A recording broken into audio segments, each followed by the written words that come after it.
الحمدللہ وکفا وسلام علی عبادہ الذین اصطفیٰ، اما بعد۔ عزیز طلباء اور پیارے بچوں، امید ہے کہ آپ خیریت سے ہوں گے۔ السلام علیکم ورحمۃ اللہ وبرکاتہ۔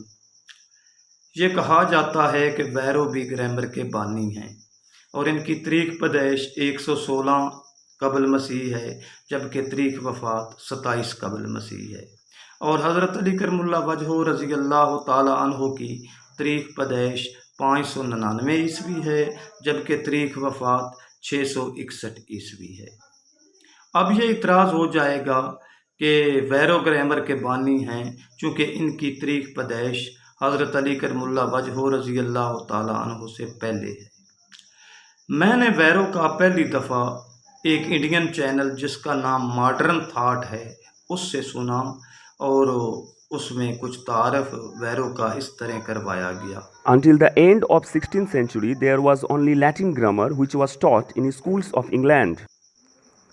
The first Latin grammar was written by Verro in 116 to 27 BC. ہاں، تو اس میں دو چیزیں ہیں۔ نمبر 1، ویرو ایک غیر معروف یا مجہول شخصیت ہے۔ تعارف کروانے والے نے ویرو کا پورا تعارف نہیں کروایا کہ یہ کون تھا، کہاں کا تھا، کہاں پیدا ہوا، اور اس کے والدین کون تھے، کہاں کے تھے۔ اس کا تعارف مکمل ہونا چاہیے تھا۔ دوسری بات یہ ہے کہ ویرو کے کام کی وضاحت نہیں کی گئی کہ اس نے کون سا گرامر کا کام کیا۔ حضرت علی رضی اللہ تعالی عنہ سے یہ بات واضح ہے کہ اسم، فعل اور حرف حضرت علی سے وجود میں آئے۔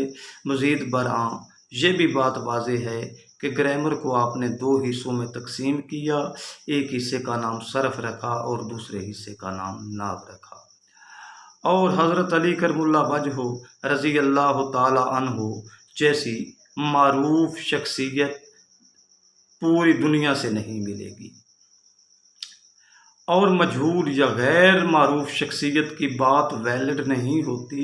بات ہمیشہ وہی ویلڈ یا قابل اعتبار ہوتی ہے جو ایک معروف ہستی کی ہو۔ لہٰذا گرامر کے بانی حضرت علی کرم اللہ وجہہ رضی اللہ تعالی عنہ ہیں، اور سب سے پہلے عربی کی گرامر وجود میں آئی، باقی گرامروں نے بعد میں اس کی نقل کی۔ امید ہے میری آج کی ویڈیو آپ کو پسند آئی ہوگی۔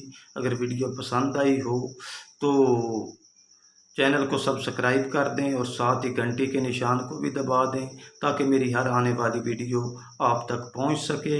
وما علینا الا البلاغ المبین۔